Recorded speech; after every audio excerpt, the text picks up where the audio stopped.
Está comenzando un nuevo capítulo de Biblia Fácil. Me alegra que puedas estar allí siempre esperando ya este momento para poder estudiar la Biblia en una serie especial en esta temporada hablando sobre el mensaje de los tres ángeles. Ya descubrimos muchos detalles acerca de quiénes son los ángeles y por qué tienen un mensaje para el tiempo del fin. Este mensaje tiene que ser proclamado antes de la venida de Jesús. Este mensaje comienza con el Evangelio eterno, mostrando a Cristo en todo el plan de salvación que tiene para la humanidad.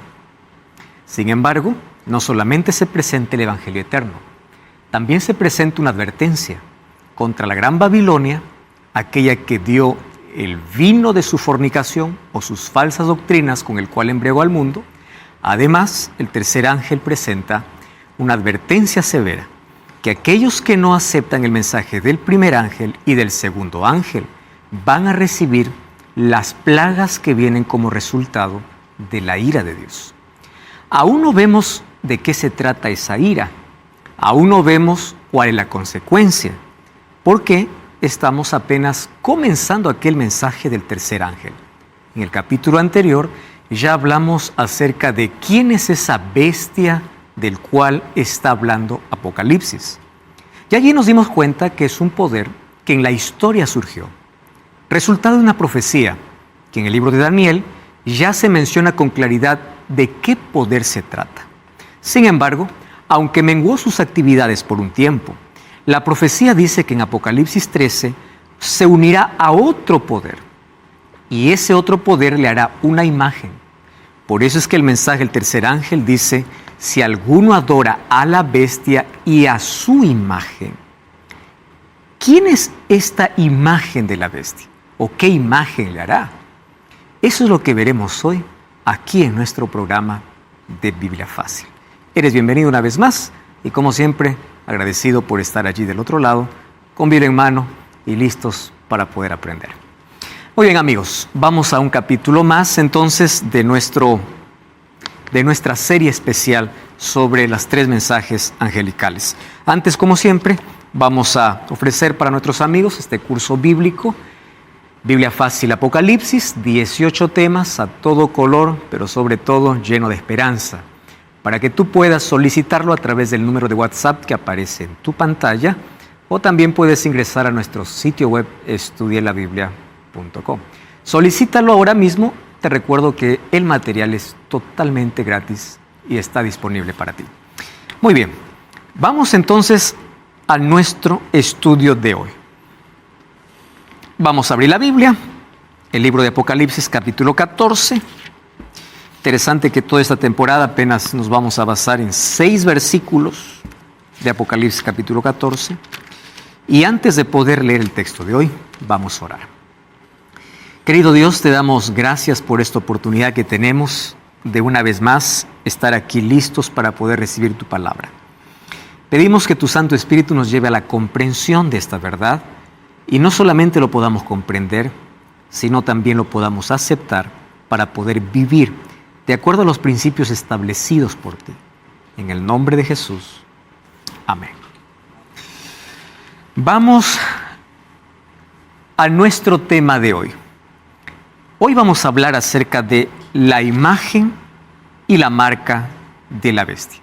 De paso, este es el tema más controversial, especialmente asustador para el mundo cristiano.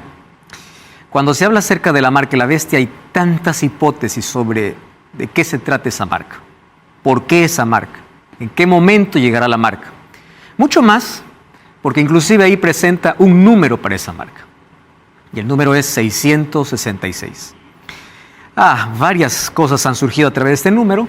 Hay canciones, hay tatuajes, hay películas y hay diverso material hablando sobre el 666 como el gran misterio. Vamos a ver qué cosa es lo que dice la Biblia, porque esa marca está unida a una imagen. Si alguno adora a la bestia y a su imagen, recibirá la marca. Esa es la secuencia. Bestia, imagen, marca.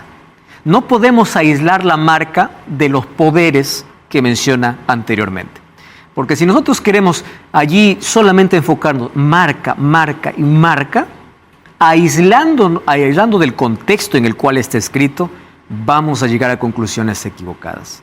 Mas vamos entonces en la secuencia. Bestia, imagen, marca, en ese orden. Y hoy vamos a descubrir de qué se trata. Apocalipsis capítulo 14, versículos 9 y 10, dice así: el tercer ángel lo siguió diciendo a gran voz: si alguno adora a la bestia y a su imagen. Interesante que aquí lo tiene por separado. Bestia y a su imagen. Y recibe la marca en su frente o en su mano, él también beberá del vino de la ira de Dios, que ha sido vaciado puro en el cáliz de su ira, y será atormentado con fuego y azufre delante de los ángeles y del Cordero. La parte final del tormento y del fuego, eso lo dejamos para las próximas lecciones.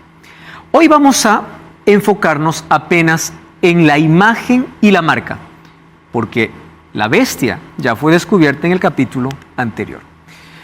¿Qué cosa es una imagen?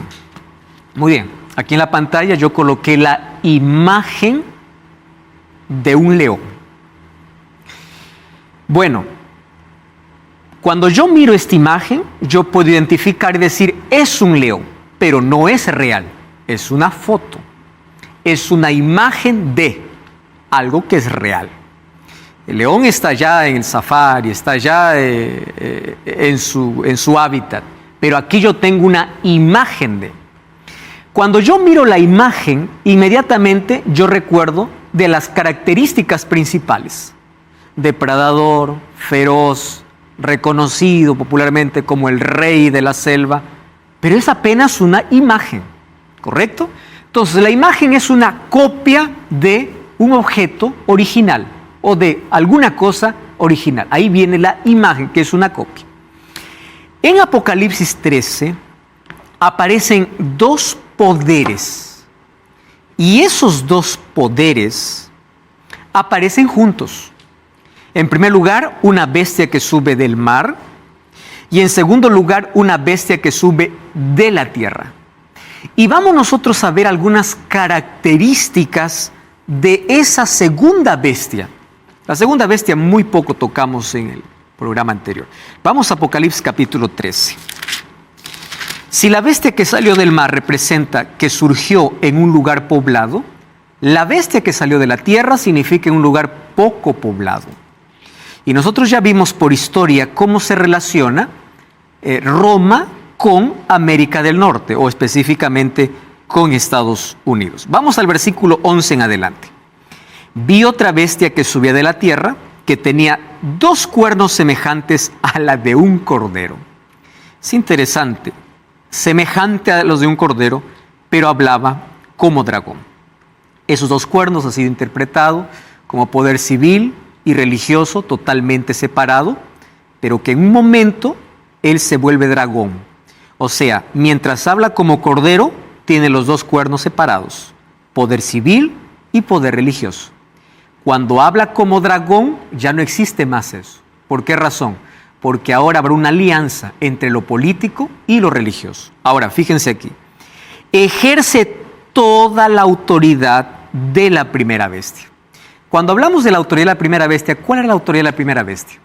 ¿No era que este sería un imperio mundial? ¿No era de que los políticos estaban con él y también las religiones estaban con él? ¿Verdad? ¿Tenía esa autoridad o no? Ahora esta segunda ejerce la misma. Y hace, aquí está lo interesante, que la tierra y sus habitantes adoren a la primera bestia, cuya herida mortal fue sanada. Yo ya les conté en los programas anteriores que en el año 1798, recibe ese primer poder una herida mortal. Y esa herida mortal es quitarle todos los privilegios y todo el poder que tenía. Pero ustedes saben que no pasó mucho tiempo. ¿Por qué? Porque de 1798 a 1933 pasó apenas algunos años donde Mussolini comienza nuevamente a dar un territorio exclusivo para ese poder religioso. Y allí es lo que hoy se conforma las 44 hectáreas de lo que se conoce como el Vaticano. Ahora, qué interesante, dice que este segundo poder hace que la gente o los habitantes adore a la primera bestia cuya herida mortal fue sanada. También hace que grandes señales, de tal manera que hace descender hasta fuego del cielo. Aquí está hablando del avance y de todo lo que es capaz de hacer este país delante de los hombres. Engaña a los habitantes de la tierra con señales que se le ha permitido hacer en presencia de la bestia, diciendo a los habitantes que le hagan una imagen a la bestia que fue herida de espada y revivió. Se le permitió infundir aliento a la imagen de la bestia para que la imagen hablara y hiciera matar a todo aquel que no la adorara. Y hacía que todos, pequeños y grandes, ricos y pobres, libres y esclavos, se les pusiera una marca en la mano derecha o en la frente. Ninguno pudiera comprar ni vender si no tuviera la marca o el nombre de la bestia o el número de su nombre. Aquí hay sabiduría. El que tiene entendimiento cuenta el número de la bestia, cuál es el número de un hombre, y es 666, y acabó el capítulo. Aquí hay algunos detalles interesantes que nos llevan a ciertas conclusiones. En primer lugar, ¿cuál es la diferencia y cuál es la semejanza entre la primera y la segunda bestia? ¿Cuál es la alianza que tienen ellos dos? ¿Y en qué se asemejan? Miren, estos dos poderes finalmente se aliarán. Ahora no, en el futuro, ¿correcto? Todavía no ha llegado ese momento. Lo que ahora se está armando es apenas un camino pero todavía no ha llegado ese momento. Cuando ellos se alíen, allí es donde este segundo poder, que es considerada como la segunda bestia, levantará una imagen. ¿Qué imagen? Ahora vemos. Primero vamos a ver en qué se asemeja. El primer poder es una institución humana. El segundo también lo es. El primer poder es religioso. El segundo poder es el centro religioso. Ahí es donde está la sede de casi todas las religiones del mundo. El primer poder es político y tiene influencia global. Eso ya vimos en el capítulo anterior. Ahora, el segundo poder también lo es. ¿Ustedes escucharon ya aquella expresión? Estados Unidos estornuda y todo el mundo tiene gripe. El primer poder es intolerante. El segundo poder será, todavía no lo es, será en el futuro intolerante. Es decir, el país de libertad donde se defienden los derechos humanos, donde se defienden las leyes, un día se tornará intolerante.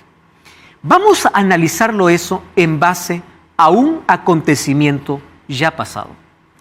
¿Recuerdan ustedes la imagen que fue levantada en Daniel capítulo 3? Ya lo hemos estudiado también, solo que hay algunos detalles interesantes. Para que esta imagen sea levantada, Nabucodonosor tuvo que jugárselas para poder unir dos cosas. ¿Qué cosas? Política y religión. Hago la pregunta, ¿la adoración tenía que ver con política? No, tenía que ver con religión. ¿Qué cosa tenía que ver con política? El reunir a todos sus gobernantes. ¿Ustedes se dan cuenta que para levantar una imagen primero tiene que haber una alianza? ¿Qué tipo de alianza? Política, religiosa. Entonces Nabucodonosor como político trae a todos sus gobernantes y ahí impone una falsa adoración.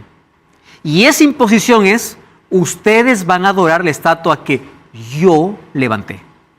Y esa estatua obviamente representaba la arrogancia y la soberbia y todo ¿de quién? De Nabucodonosor. Ahora, ¿qué detalles nosotros encontramos aquí?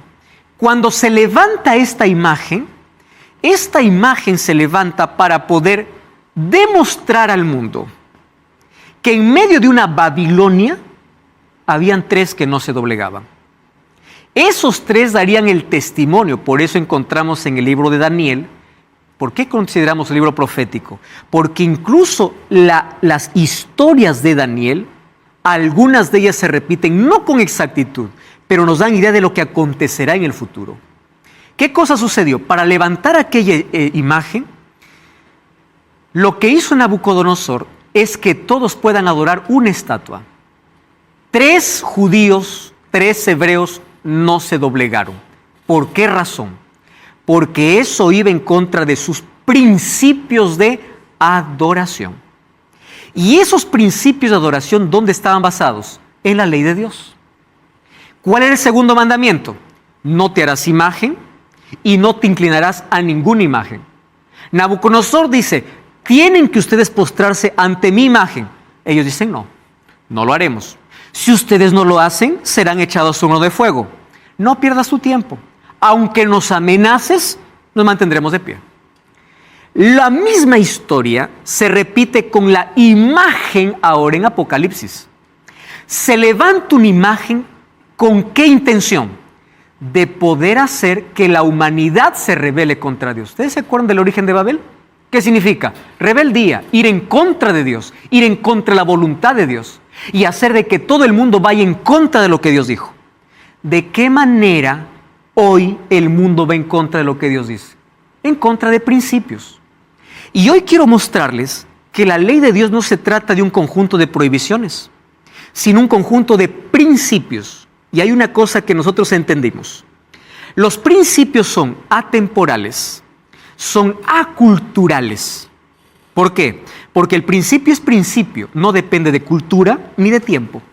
¿Correcto? Las normas cambian, los principios no. ¿Qué cosa es la ley de Dios? Principios. Entonces, los tres amigos de Daniel, como entendían que la ley de Dios son principios, ellos no solamente no se postraban delante de ellos en Jerusalén, sino en Babilonia también no lo harían. ¿Por qué? Porque los principios son para todas las culturas, para todos los tiempos. La ley de Dios no se basaba de requisitos para un pueblo, sino de principios. ¿Cuál era el problema aquí en esta estatua levantada? El segundo mandamiento. Ahora vamos a ver que la imagen que se levanta en Apocalipsis tiene que ver igual con un ataque a un mandamiento. Ahora lo vamos a revisar. Muy bien, contra la ley de Dios. Vamos a las semejanzas. Daniel 3 y Apocalipsis 13. Miren, ve. Quien levanta la imagen es un soberano poderoso, tanto en Daniel, tanto en Apocalipsis. Quien hace una imagen falsa, lo encontramos en Daniel, una falsa imagen, como en Apocalipsis, levantando una falsa imagen. Adoración forzada. En Daniel, ¿qué cosa era? Aquel que no adora, se va al horno. ¿Cuál adoración forzada? Aquí. Aquel que no adora la imagen, no puede comprar, no puede vender, no puede vivir. ¿Se dan cuenta el paralelismo que existe? Adoración forzada. Otra cosa, para que exista esa imagen tiene que haber una unión de iglesia-estado, poder político y religioso. Y finalmente, pena de muerte para aquellos que no obedecen. Religión y política juntas. Por eso es que todavía esto no se ha cumplido, pero se cumplirá y el camino se está trazando ahora.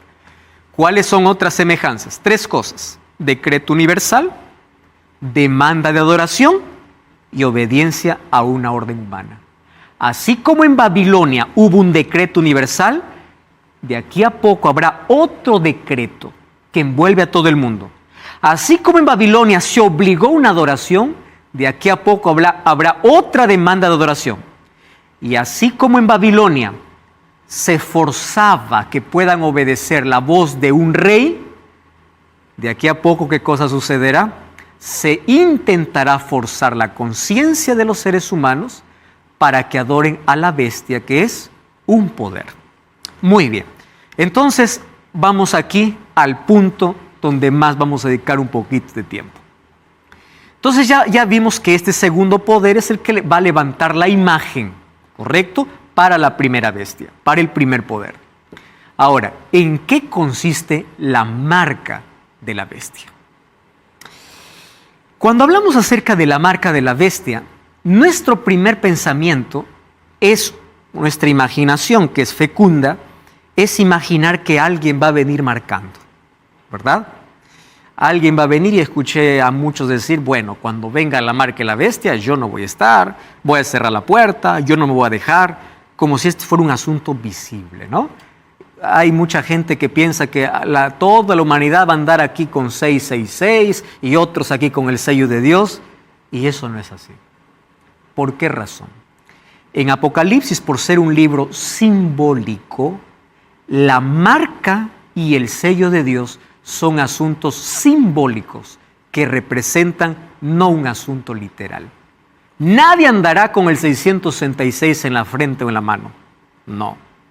En base a esa interpretación literal han surgido muchas especulaciones.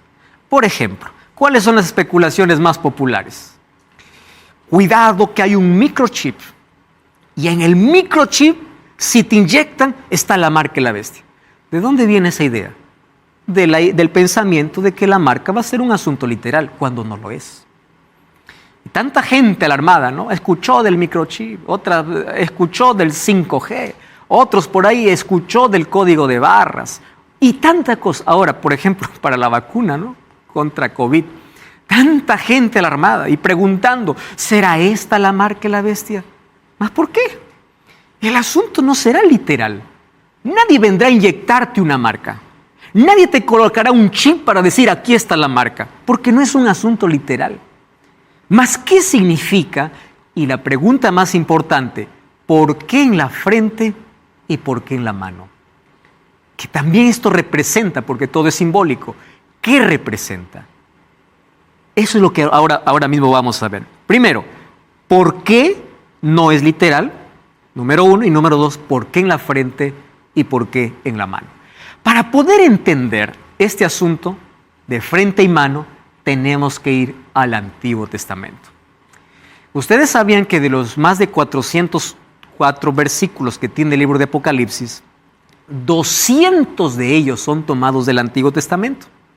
O sea, la mitad del libro de Apocalipsis, ¿a dónde hace referencia? Al Antiguo.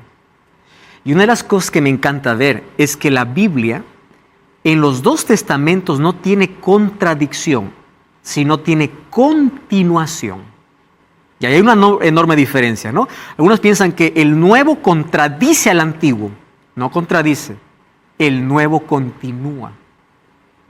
¿Correcto? Ahora, ¿por qué frente y por qué mano? Vamos al texto bíblico, vamos al Antiguo Testamento, Deuteronomio capítulo 6. Una de las cosas también sorprendentes que encontramos dentro del plan diabólico es que Satanás no es nada original. Satanás copia y falsifica todo lo que Dios hace. Él es un falsificador. Cuando hablamos de Dios, hablamos de que existen tres: Padre, Hijo y Espíritu Santo. Ustedes saben que en Apocalipsis Satanás también tiene una trinidad. Cuando hablamos de un día de reposo, encontramos el sábado. Entonces en Satanás también levantó otro falso día de adoración. Él no coloca nada nuevo, él falsifica. ¿Correcto? Ahora, vamos a ver por qué la frente y por qué la mano. Deuteronomio capítulo 6, versículo 8. Deuteronomio capítulo 6, versículo 8. Dice así. Vamos a comenzar del 1, ¿les parece?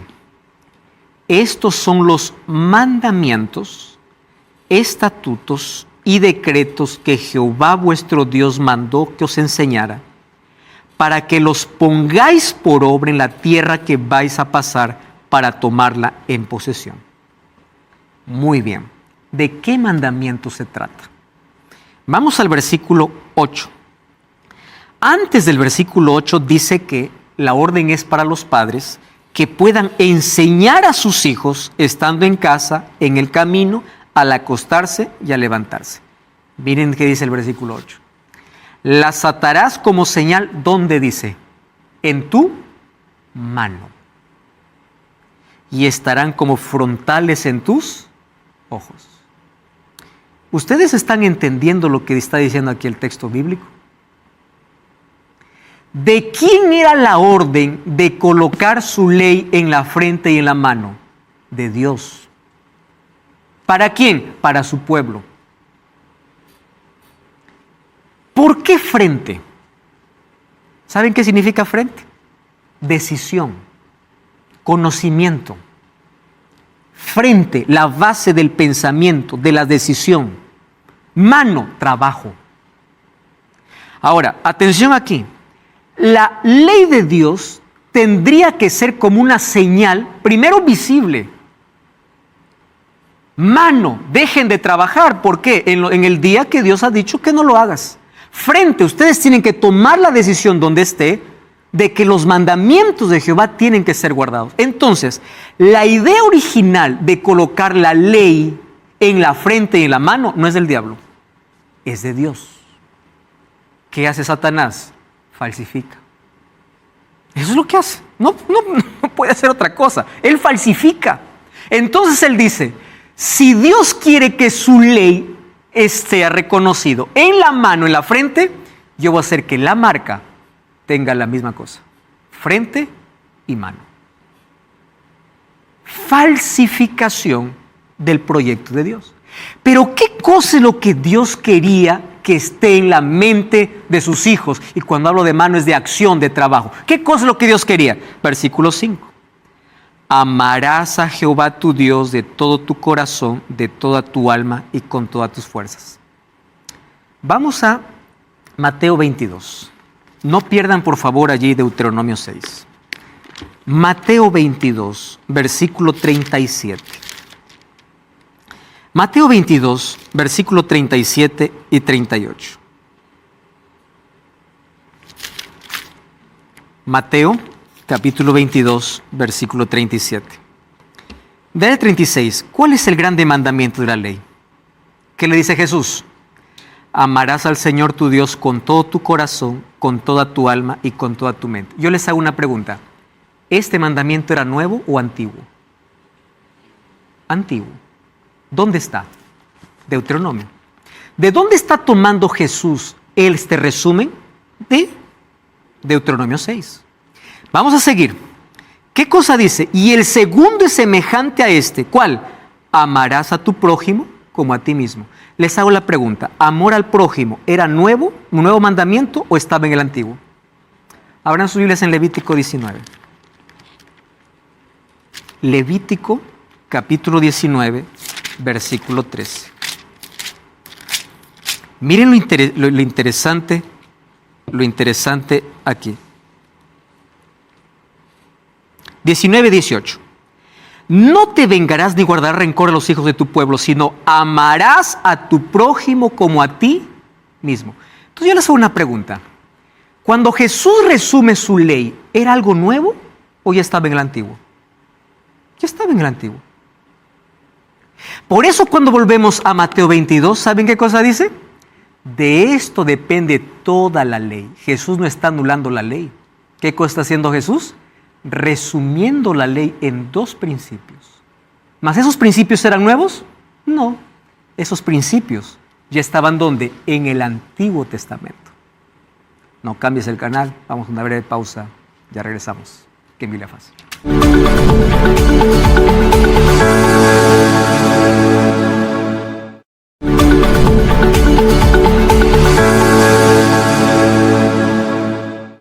Aquí de regreso en Biblia Fácil. Una vez más, quiero ofrecerte este material importantísimo. Biblia Fácil Apocalipsis.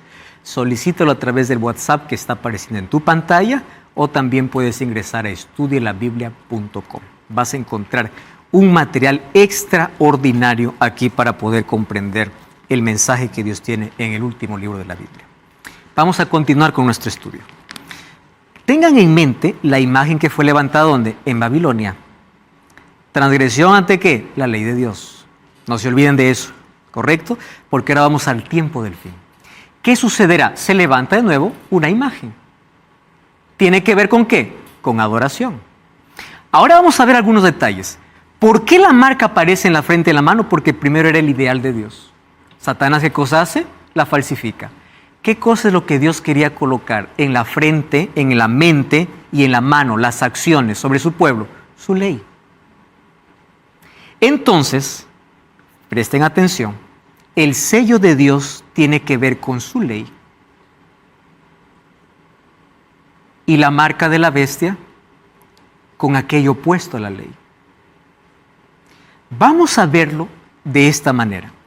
La marca en la frente significa la ley de Dios en la mente y la conducta de la gente, acciones, mano. La exigencia de la bestia de tener la marca en la mano en la frente representa un antítesis de los mandamientos de Dios. O sea, el cambio de obediencia a la bestia en lugar de obedecer a Dios. La crisis final, ¿en qué está centrado? En adoración. En la crisis final, los mandamientos de Dios surgirán como norma de lealtad, no de salvación. ¿Se entiende la diferencia? ¿Por qué tanto énfasis en Apocalipsis que el pueblo de Dios guarda los mandamientos de Dios? ¿Acaso los mandamientos salvan? No salvan. Quien salva es Cristo. ¿Mas por qué? Porque la crisis final está centrada en la adoración, en obedecer a Dios o someterse a ese poder. Por eso es que el pueblo de Dios en el tiempo del fin tiene esa característica. ¿Por qué razón? Porque los mandamientos de Dios surgen como norma de lealtad, no de salvación. Veamos lo siguiente. ¿Qué cosa es la marca? Aquello que se opone a la voluntad de Dios. ¿Por qué razón? Porque la voluntad de Dios, ¿cuál es la voluntad de Dios? Que reflejemos su carácter, ¿o no es así? ¿Cuál es su carácter? Amor. ¿Y qué es amor? No es un concepto. Amor tiene que ver con vida. Amor tiene que ver con principios. Y ya vimos que temer a Dios es obedecer. Dar gloria a Dios es tener su carácter. Vamos a Romanos capítulo 7, versículo 12. Romanos capítulo 7, versículo 12. Dice así. De manera que la ley, está hablando el apóstol Pablo, a la verdad es santa, justa y buena. Y el mandamiento es santo, justo y bueno. Déjenme hacerles una pregunta. ¿Quién es santo? Dios. ¿Quién es justo? Dios. ¿Quién es bueno? ¿Qué le dijo Jesús al joven rico? Bueno, solo es uno, le dijo, Dios. ¿Y por qué aquí dice Pablo que es la ley? Porque la ley es el reflejo del carácter de Dios. La ley no es un conjunto de prohibiciones, sino es un conjunto de principios que revela el carácter de Dios. Miren, en la Biblia encontramos varios sellos. La circuncisión es un sello de pertenencia al pueblo. ¿Recuerdan cuando Dios liberó al pueblo de Israel de Egipto? Pongan la sangre en las puertas. El ángel cuando pasó y vio la sangre no los tocó, porque el sello que significaba aquí, protección. En la Biblia encontramos el sábado como sello de Dios y el Espíritu Santo. En el libro de Efesios capítulo 4, versículo 30 dice, no contristéis al Espíritu Santo por el cual fuisteis sellados. El Espíritu es el sello de Dios. El sábado es el sello de Dios. ¿Qué cosa más encontramos? La sangre del Cordero es el sello de Dios. Pero el sello de Apocalipsis tiene que ver con fidelidad. ¿Por qué? Para entender esto necesitamos entender tres conceptos. ¿Qué significa un sello? Un sello tiene por lo menos tres cosas importantes. Número uno, es señal de autoridad y autenticidad. Por eso es que los documentos antiguos, ¿qué cosa llevaban? Sello, para ver si es auténtico y para ver de parte de quién viene. El sello es lo importante. El sello es señal de propiedad. En todas las cerámicas que hacían se colocaba el sello, porque el sello era señal de yo lo hice, propiedad. ¿Recuerdan ustedes de la creación? ¿Qué cosa venía a ser el sábado? Apenas el sello. ¿Correcto? Ahora, la señal de protección. Cuando se colocó la piedra en la tumba de Jesús, ¿qué cosa le dijeron a Pilato? Danos tu sello. Aquí, ¿qué cosa representa? Proteger para que nadie pueda entrar. ¿Qué representa el sello de Dios en el tiempo del fin? Protección. ¿De qué? Porque dice que aquellos que no recibieron el sello, recibirán la ira de Dios. Quiere decir que aquellos que tienen el sello no recibirán la ira ni las plagas. ¿Qué cosa es el sello entonces? ¿Para qué sirve? Para proteger. ¿Y dónde está el sello? El sello tiene que ver con ¿qué? Con carácter. ¿Saben por qué hay muchas personas que obviamente hacen ver que la ley de Dios es un conjunto judío? Vamos al libro de Éxodo capítulo 20. ¿Está bien? Éxodo capítulo 20. Yo tengo mucho cariño y es muy especial. Yo tengo varios amigos que no son de la iglesia adventista, son de otras denominaciones. Y en una de nuestras conversas con uno de ellos, que siempre hablaba de que la ley es un asunto que fue clavado en la cruz, yo le dije, yo no quiero hablar de ley, yo quiero hablar de los principios de la ley. ¿Qué te parece si vamos al libro de Éxodo capítulo 20? Y yo le hice una serie de preguntas a él porque él creía en Dios, era creyente igual que yo, y yo le dije lo siguiente: yo te voy a mostrar en este momento que tú obedeces a Dios. Te voy a mostrar en este momento que tú incluso obedeces la ley de Dios, y te lo voy a demostrar. ¿Cómo? Muy bien, ¿tú eres creyente? A ver, lee conmigo. Vamos a imaginar, esto no es verdad, vamos a imaginar que la ley solamente fue para el judío. La ley no fue para el cristiano. La ley solamente, dejamos atrás, que en la cruz se acabó la ley. Vamos a imaginar que eso es verdad. Vamos a ver si esto es verdad. Vamos a Éxodo 20. Versículo 1. No tendrás dioses ajenos delante de mí. Te hago una pregunta. ¿No tener dioses es solo para el judío o también para el cristiano? ¿Para quién? ¿No es también para nosotros? Muy bien.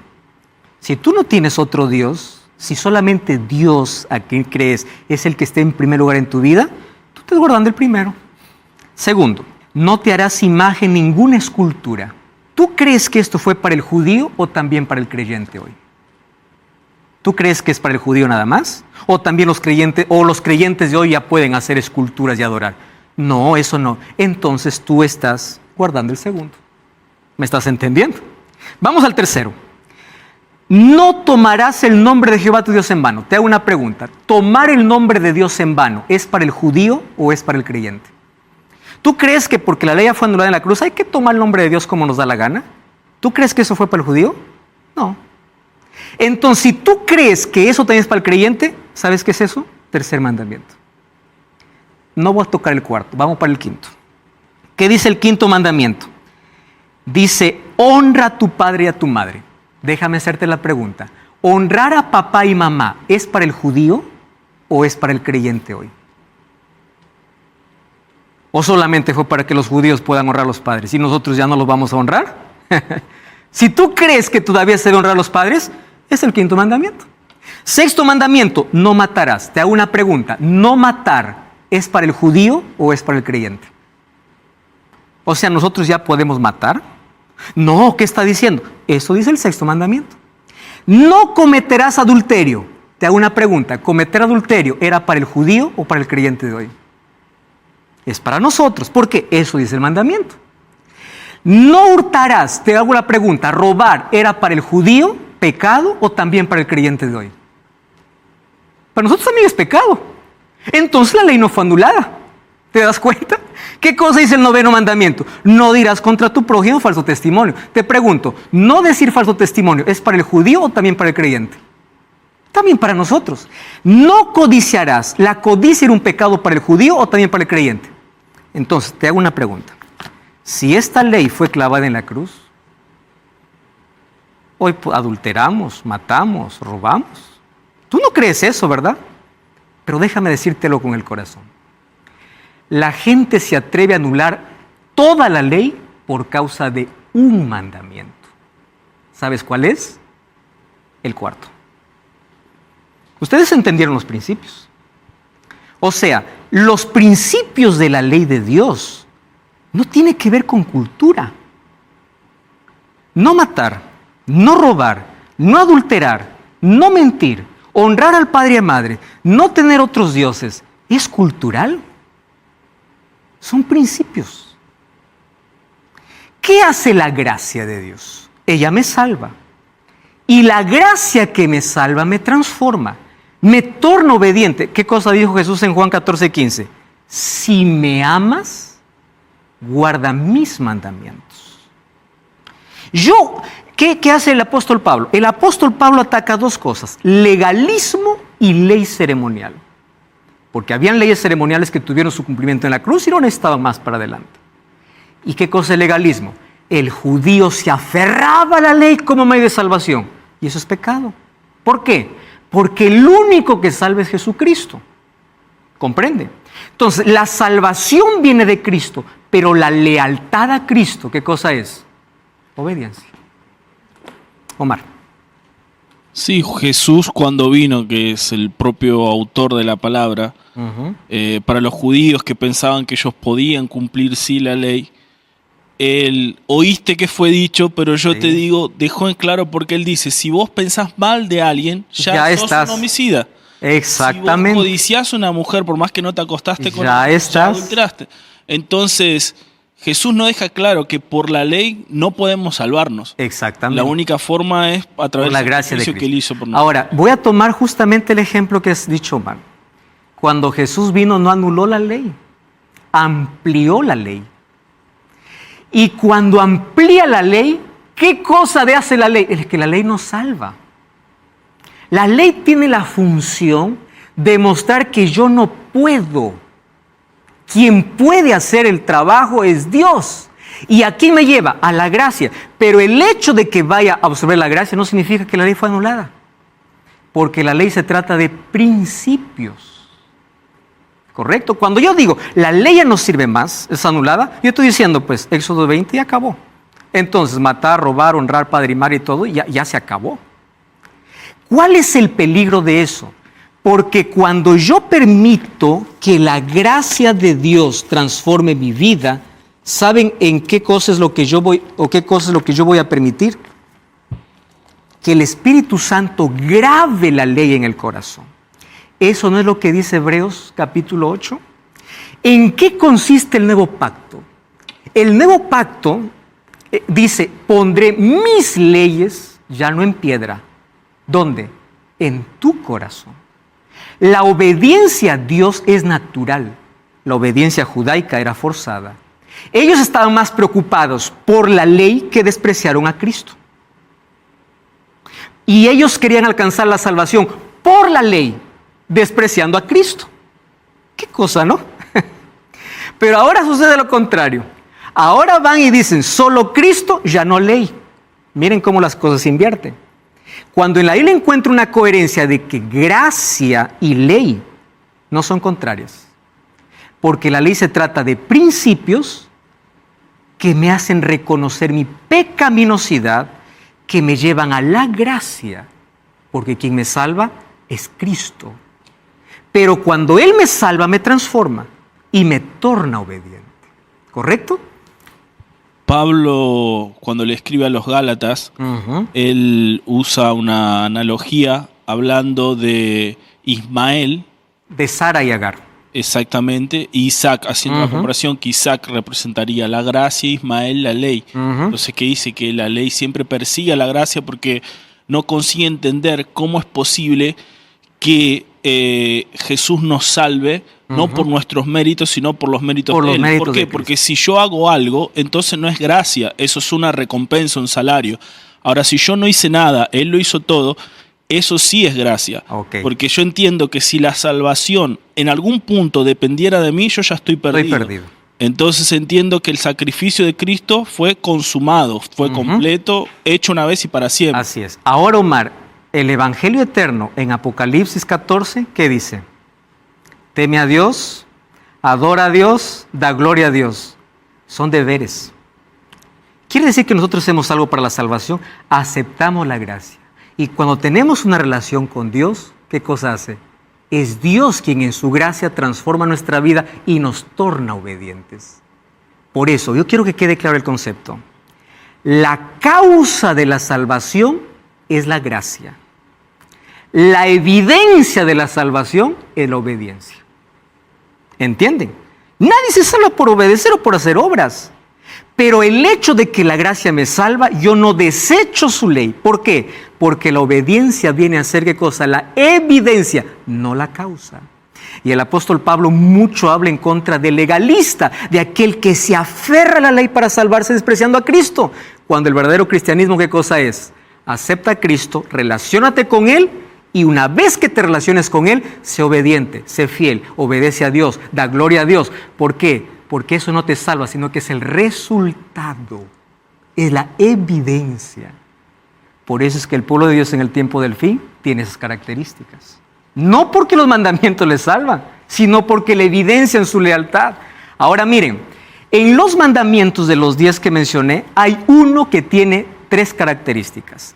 Todos ellos tienen nombre, cargo y jurisdicción. 6 días hizo Jehová, nombre Jehová. Cargo, creador de los cielos y la tierra. Jurisdicción, cielo, tierra y mar. ¿Por qué es importante mencionar este? En Ezequiel ya Dios dio en esta profecía un asunto interesante. Mis sábados para que fuesen por señal entre mí y ellos, para que supiesen que yo soy Jehová. Santificad mis sábados y sean por señal entre mí y vosotros, para que sepáis que yo soy Jehová. Déjenme hacer aquí un paralelismo entre Éxodo 20 y Apocalipsis 13. Miren, ven. Éxodo 20 me dice que mi amor a Dios, porque la base de la ley es el amor, los primeros 4, amor a Dios, los últimos 6, ¿a quién? Amor al prójimo, ¿correcto? Primer mandamiento dice, no tendrás otros dioses. Apocalipsis 13 dice, adoren al dragón y a la bestia. ¿Se dan cuenta aquí la contrariedad que existe entre estos dos? Primer mandamiento, un solo Dios. No, señores, aquí está el dragón y la bestia para adorar. Segundo mandamiento, no te harás imagen. En Apocalipsis 13, ¿qué cosa se hace? Una imagen. Tercer mandamiento, no tomarás el nombre de Jehová tu Dios en vano. En Apocalipsis 13, blasfemia contra Dios y difame el nombre de Dios. Miren la coherencia que existe acá. El cuarto mandamiento, acuérdate del sábado. Entonces, ¿qué cosa sería la marca de la bestia si todo es contrario? Aquí sería lo contrario al sello, lo contrario al mandamiento. 6 días trabajarás. Aquí nadie puede comprar y vender sin tener la marca. Tú, ni tu hijo, ni tu hija. Aquí todos serán marcados, pequeños, grandes, ricos y pobres. Miren ustedes el paralelismo que existe entre Éxodo y Apocalipsis. Rompiendo, ¿qué cosa? Toda nuestra adoración, porque los 4 primeros mandamientos representan nuestro amor, ¿a quién? A Dios. Entonces, ¿qué cosa es la marca de la bestia? Es aquello que se opone a la ley de Dios, específicamente al 4º mandamiento. Nadie obligará, nadie vendrá a marcar. Eso se llegará en un momento cuando hay alianza de estos dos poderes. Primero se trata de un asunto de decisión. Desde ahora hay muchas personas que pierden oportunidades laborales, pierden tantas cosas. ¿Saben por qué? Simplemente por ser fiel a Dios. Pero esto cada vez los cristianos tendrán menos libertades. Los cristianos tendrán menos oportunidades. Hasta que finalmente se imponga una ley. ¿Y saben por qué 666? Este sistema sexagesimal viene de Babilonia. 600 era el número de todos los dioses, 60 era el dios mayor y 6 el número menor. ¿Qué cosa está diciendo? Cuando uno acepta la adoración a la bestia y a su marca, ¿saben qué cosa está diciendo? Que está aceptando toda la idolatría. Lo mismo que ocurrió allá en Babilonia. Cuando hubo un decreto de muerte, 3 dijeron, Nabucodonosor, no serviremos a tus dioses ni adoraremos a tu estatua. Y Dios los libró. Lo mismo hará Dios en el tiempo del fin. Porque ¿qué cosa dice Apocalipsis 13:15? Se le permitió infundir aliento a la imagen de la bestia para que la imagen hablase e hiciese matar a todo aquel que no lo adorase. ¿No es el mismo decreto que aparece en Daniel? El mismo decreto. Ahora sí, déjenme presentarles en los minutos finales una obra. Laudato Si. ¿Saben por qué es importante este libro? Esto es una encíclica del Papa Francisco. Aquí dice que todos nosotros necesitamos trabajar para el bien común. Esta encíclica hoy está siendo estudiada y dada ¿a quién? A las Naciones Unidas. ¿Saben de qué trata Laudato Si? Dice así: todo el mundo necesita un descanso. Necesitan las fábricas parar de trabajar. ¿Saben por qué? Porque nuestra naturaleza necesita respirar. ¿Respirar en qué sentido? Basta de contaminación. Hablemos de familia. Hablemos del medio ambiente. Hablemos de la casa común que todos tenemos. ¿Cuál es la casa común? El medio ambiente. Y cuando alguien habla del medio ambiente, ¿acaso no es la preocupación mundial? Eso no es. Es. No se habla de religión. ¿De qué se habla? Medio ambiente. Pero ¿saben qué cosa es lo que dice aquí? El día que el mundo debe dejar de trabajar, tiene que ser domingo. Qué curioso, ¿no? Y nosotros ya vimos la base de todo eso en el capítulo anterior. La prueba de la crisis final será adoración, sumisión a la bestia o obediencia a Dios. Amigos, ya hay 3 grupos. Aquellos que aman el Evangelio y se comprometen con el Evangelio, aquellos que rechazan el Evangelio y aquellos que son indiferentes. Un compromiso total con Dios y su palabra es el secreto de la victoria para un pueblo que vive en los días finales de la historia. Y nosotros vivimos en esos días finales. Las cosas que hoy están sucediendo día a día, para nosotros probablemente no nos llama la atención. Mas todo esto lleva un cumplimiento. Muy pronto habrá una alianza entre estos 2 poderes, la bestia del mar y la bestia de la tierra. Muy pronto se levantará de nuevo una imagen, ya no para transgredir el 2.º mandamiento, sino el 4.º mandamiento. ¿Y cuál es el 4.º mandamiento? Acuérdate de tu Creador. No porque el sábado te salva, sino porque a través de ese sello tú recuerdas quién es tu Creador. Y déjame decirte una cosa, la marca es lo opuesto al sello. Si ese sello es el sábado, la marca será el falso día de adoración, que hoy ya es propuesto como domingo. No es, será. ¿Sabes cuándo será? Cuando esto se vuelva una imposición. La pregunta es, ¿estarás de pie o de rodillas delante de esta imagen? Oramos para que Dios nos enseñe a partir de hoy a ser fieles a su palabra y reflejar su carácter en nuestra vida por medio de su gracia, obedeciendo su ley. De Apocalipsis capítulo 13, del capítulo 2, hay promesas para el pueblo de Dios a través de toda la historia. Y una de esas promesas dice así, sé fiel hasta la muerte. ¿Sabes qué cosa es lo único que Dios pide de ti? Que seas fiel. ¿Más fiel a quién? A su palabra, fiel a Él. Van a haber persecuciones, se van a levantar oposición cada vez que quieras ser fiel a Dios. Pero que eso no te atemorice. Sé fiel a Dios. Sé fiel hasta la muerte y yo te daré la corona de vida. La corona de vida es dado para el fiel. Y la fidelidad es apenas nuestra respuesta a la gracia de Dios. Por gracia sois salvos, para buenas obras. Y que esas obras sean la evidencia de Cristo en tu vida. Oramos juntos. Gracias, Señor, por tu palabra. Gracias porque hoy me enseñas a ser fiel, aun cuando poderes se levanten para poder transgredir tus mandamientos. Ayúdanos a permanecer fieles delante de ti. En el nombre de Jesús te pedimos. Amén. Amén.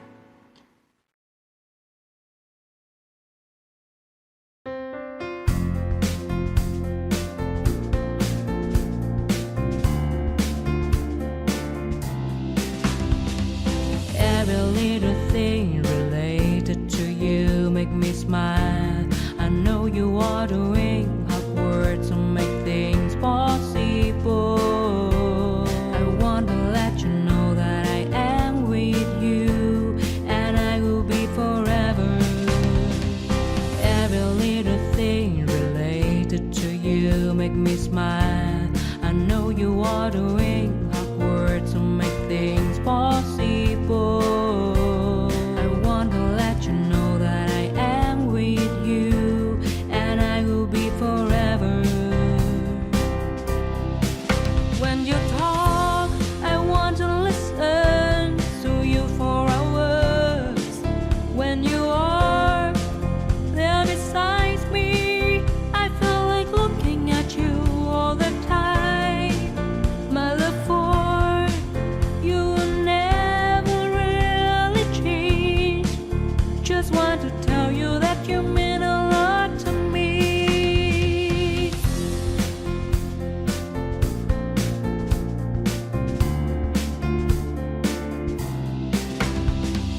Every little thing